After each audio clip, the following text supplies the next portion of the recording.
or session. So, aron hilom, atong i-silent mode ang atong cellphone. So, kay bawra bata nga, sa atong kinabuhi karon murag hapit na jud ibuwag ang cellphone no.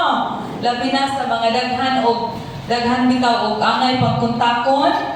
So just today and tomorrow karon ra jud moy hangyo aron masolo nato ang atong day ngadto sa Ginoo.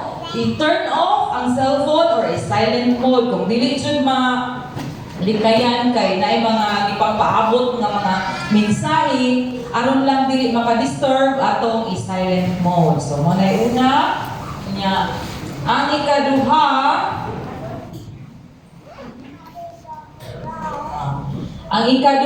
mao ang timaday nato nga acronym ang LIPJAS. So unsa man ang LIPJAS?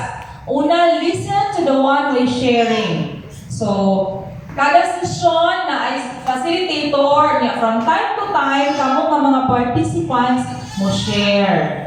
Muhatag mo mga paambit. Dili niingon nga pahambugay sa paambit ha kung unsa ang atong mga kasinatian. Kay mao man yan atong pagpagawa sa mga pagbati o pagpadayag kung unsay atong mga nasinati isip magtiayon. So maminaw ta as a sign of respect to the one sharing sa nagpaambit isip respeto